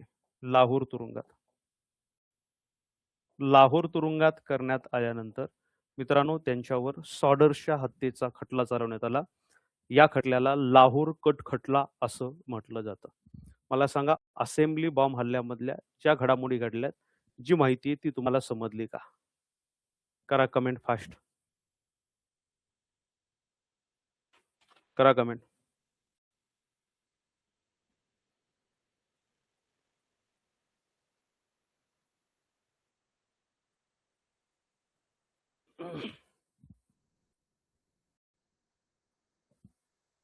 ठीक आहे? चला. या पुढचं आहे ते म्हणजे लाहोर कट खटला. लाहोर कट खटला. पहिल्यांदा समजून घ्या. त्याच्यानंतर मी लिहून देतो. जसं भगतसिंग यांना असेंब्ली बॉम्ब प्रकरणामध्ये अटक करण्यात आलं.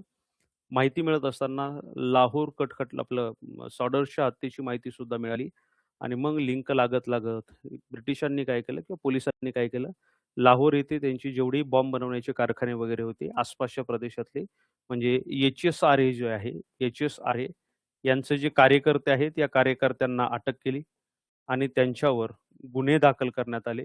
कार्यकर्त्यांना अटक केली.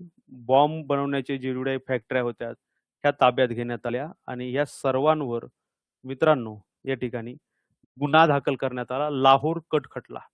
आता 2 लाहोर कट खटलेत. तुम्ही जर याच्या अगोदरचं गदर चळवळीचं माझं लेक्चर ऐकलं असेल, तर गदर चळवळीमध्ये गदरचे जेवढे कार्यकर्ते होते, यांना लाहोर कट खटल्यामध्ये 1915 ला अटक करण्यात आली होती. तो एक लाहोर कट खटला, कन्फ्यूज व्हायचं नाही. हा एक लाहोर कट खटला, जो की HSRAच्या कार्यकर्त्यांवर होता आणि हा सॉडर्सच्या खुनाचा त्याचबरोबर असेंब्लीमध्ये बॉम्ब फेकल्याच्या या दोन्ही गोष्टींचा एकत्र होता. बरोबर आहे? हां. तुम्ही कोणी उत्तर दिलं नाही. इन्क्लाब जिंदाबाद. इन्क्लाब जिंदाबाद म्हणजे क्रांती अमर रहे. क्रांती अमर रहे म्हणजे क्रांतीचा विजय असो, असे तुम्ही म्हणू शकता. क्रांती अमर रहे असे तुम्ही म्हणू शकता. मित्रांनो, कंटिन्युअसली घटना घडत गेल्या. यांना सगळ्यांना ताब्यात घेतलं. या सगळ्यांना एकत्रित आणलं. 27 प्लस भगतसिंग यांच्यावर गुन्हा दाखल करण्यात आला. गुन्हा दाखल केल्यानंतर या सगळ्यांनी या सरकारचा विरोध आणि सरकारच्या जेवढ्याही काही सरकारची धोरणं आहेत त्याचा विरोध म्हणून उपोषणं सुरू केली आणि शेवटी उपोषणाचाही काही परिणाम झाला नाही आणि शेवटी यांची फाशी जी आहे यांना देण्यात आली. कधी देण्यात आली? 23 मार्च 1931 ला देण्यात आली. आता ही सगळी घटना नेमकी घडत कशा गेल्या? त्याच्यामध्ये इन्व्हॉल्व कोण-कोण होतं? परीक्षा आपण पाहूया. लाहोर कट खटला मित्रांनो, खटला सुरू कधी झाला?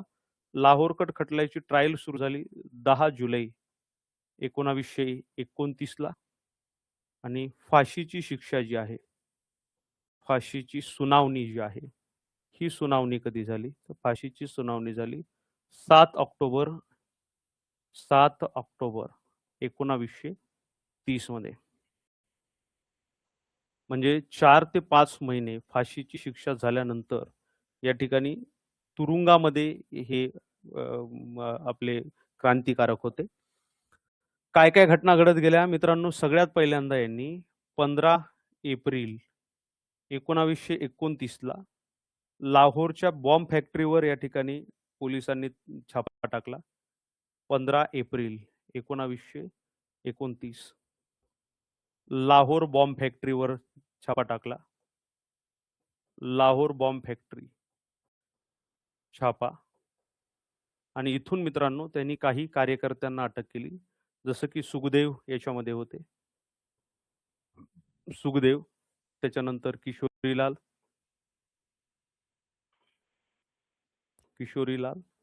त्याच्यानंतर जयगोपाल यांना काय करण्यात आलं? यांना अटक करण्यात आलं. मित्रांनो, जयगोपाल याचं नाव तुम्ही ऐकलंय? सांगा बरं. जयगोपाल थोड्या वेळापूर्वी मी नाव घेतलं होतं. कशात होता मला सांगा? मग याच्या संदर्भात आणखी एक इंटरेस्टिंग गोष्ट तुम्हाला सांगतो. हां. त्याच्यानंतर मित्रांनो, पुणे या ठिकाणी म्हणजे हे सगळे जे धागेदोरे जुळत असताना 2-3 महिन्यामध्ये यांना असं कळालं, की याच्यातला एक जो मुख्य आहे, जो सॉडर्सच्या हत्येमध्ये होता, तो पुण्याला आहे. 30 सप्टेंबर 1929 ला राजगुरूला ताब्यात घेण्यात आलं. राजगुरूला पुण्यातून अटक करण्यात आली. आणि तुम्हाला माहीत आहे, भगतसिंग हे ऑलरेडी यांना अटक करण्यात आली होती. यांना 12 मार्च 1930 ला लाहोरमध्ये आणण्यात आलं. लाहोर तुरुंगात. ठीक आहे. लाहोर तुरुंगात आणले. कोण? दोघं जण. भगतसिंग आणि बटुकेश्वर दत्त यांना. बटुकेश्वर दत्त. चलो आता यांच्या या ठिकाणी खटला दाखल करण्यात आला. सगळे म्हणजे असं आपण म्हणू शकतो की निर्णय फटाफट झाले आणि याच्यामध्ये मित्रांनो, याच्यामध्ये जसं ही तुरुंगात हे होते, फाशी जाहीर होण्या अगोदर हा, तर हा जो जयगोपाल आहे, हा जयगोपाल पुढे जाऊन माफीचा साक्षीदार झाला आणि त्यांनी सॉडर्सच्या हत्येच्या वेळी आम्ही कशी प्लॅनिंग केली, कुणी काय केलं, हे सगळं ब्रिटिशांना सांगितलं, म्हणजे पोलिसांना सांगितलं. आणि माफीचा साक्षीदार तुम्हाला माहिती आहे, याच्या अगोदर सुद्धा आपण माफीच्या साक्षीदाराबद्दल चर्चा केली होती. पहिल्या क्रांतिकार्यामध्ये, क्रांतिकार्याच्या पहिल्या टप्प्यामध्ये. आता लक्षात घ्या मित्रांनो, जसं यांना अटक करण्यात आलं, ह्या क्रांतिकारकांनी उपोषणं सुरू केले कुठं? जेलमध्ये. उपोषणे. जसं की भगतसिंग यांनी उपोषण सुरू केलं. मित्रांनो, भगतसिंग यांचं उपोषण जे आहे, हे जवळपास 116 दिवस चाललं आणि या एका आयर्लंडमधल्या एका माणसाचा त्यांनी रेकॉर्ड इथं मोडला असं म्हणतात. भगतसिंग उपोषण तोडायला तयार नव्हते.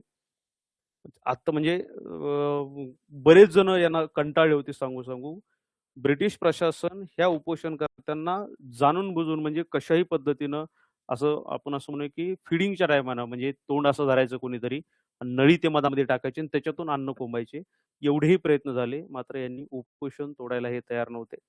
तर मित्रांनो, यांचं उपोषण 116 दिवस चाललं. याच्यामध्ये त्यांच्या वडिलांनी प्रयत्न केला. वडील व काँग्रेसचे जे नेते होते, यांनी वारंवार सांगून या ठिकाणी उपोषण जे आहे, यांनी आवाहन केलं आणि यांच्या आवाहनाने त्यांनी उपोषण सोडलं.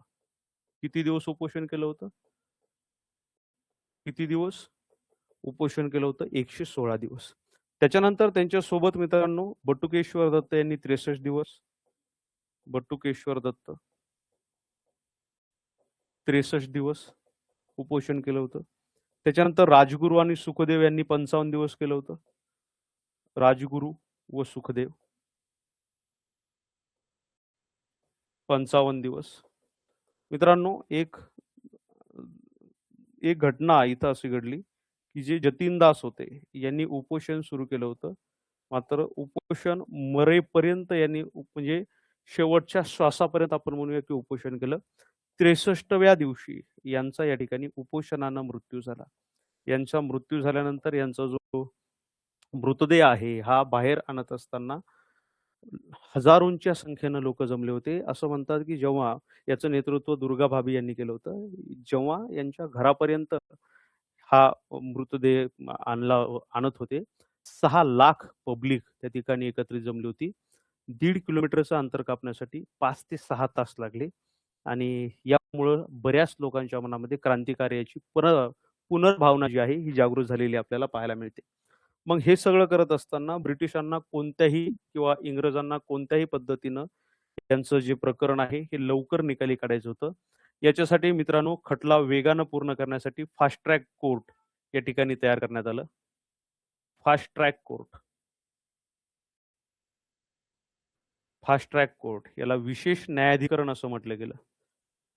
विशेष न्यायाधिकरण. विशेष न्यायाधिकरण स्थापन करण्यात आलं. यामध्ये एक मुख्य जज होते. या न्यायाधिकरणाचे अध्यक्ष.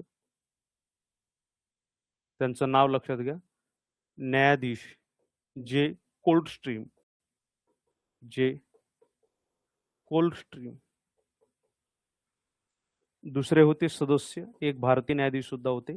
एक सदस्य होते, त्यांचं नाव होतं न्यायाधीश जी.सी. हिल्टन. जी हिल्टन तुम्ही म्हणू शकता. जी हिल्टन. आणि एक भारतीय होते न्यायाधीश सय्यद आगा हैदर. सय्यद आगा हैदर.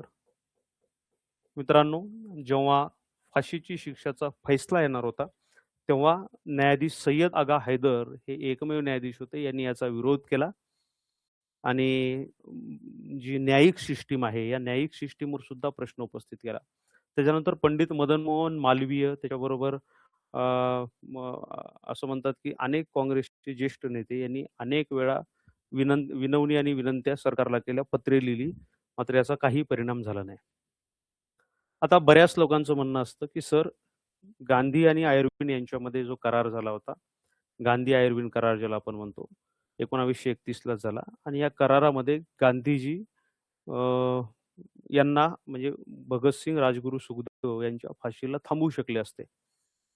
मात्र गांधीजींनी थांबवण्याचा प्रयत्न का केला नाही? तर याचं म्हणजे याच्यामध्ये काय आहे बऱ्याच इतिहासकारांची वेगवेगळी मतं आहेत. मात्र मुख्यत्वे असं आहे, पहिलं मत असं आहे, की आयर्विन कोणत्याही बाबतीत म्हणजे कोणत्याही मुद्द्यावर गांधीजींची सहमत होत होता. मात्र ह्या क्रांतिकार्याच्या फाशीच्या संदर्भात तो सहमत होत नव्हता. त्यामुळं गांधीजींनी तो मुद्दा उचलून धरून सुद्धा त्याला यश आलं नाही त्यानंतर त्यानंतर गांधीजींनी विशेष प्रयत्न केले, मात्र ते काही सक्सेसफुल होऊ शकले नाहीत. काय म्हणता हे? 30 सप्टेंबर का? अच्छा. इथे एप्रिल लिहिलं का? ठीक आहे. 30 सप्टेंबर राजगुरू यांना पुण्यामधून अटक करण्यात आली. ठीक आहे. बरोबर आहे. मात्र ते काही तयार नव्हते आणि त्यामुळं गांधी-आयर्विन करारमध्ये सक्सेस जरी झाला तरी ही गोष्ट त्याच्यामध्ये इन्क्लूड होऊ शकली नाही. पुन्हा इथून जशी यांना फाशीची शिक्षा सुनावण्यात आली. आता आपण बघूया. लंडनपर्यंत सुद्धा आपले बरेचसे नेते गेले. मात्र यांचा भगतसिंग यांचा विरोध होता याच्यासाठी. भगतसिंगचे वडील सुद्धा भगतसिंगला जेव्हा पत्र लिहायचे, तेव्हा याच्या संदर्भात चर्चा करायचे, की मी हे प्रयत्न करतोय, ते. त्यांनी सांगितलं, "तुम्ही कोणतेही प्रयत्न करू नका. माझं जीवन देशहितासाठी म्हणजे हजारो भगतसिंग माझ्या मृत्यूनंतर तयार होतील, हे यांना विश्वास होता." असो, या ठिकाणी हे फास्ट ट्रॅक कोर्टामध्ये प्रकरण आलं. याच्यामध्ये मित्रांनो 7 ऑक्टोबरला निर्णय आला. 7 ऑक्टोबर 1930 ला निर्णय. जसं मी इथं सांगितलं होतं तुम्हाला वर, की तिघा जणांना याच्यामध्ये फाशीची शिक्षा सुनावण्यात आली.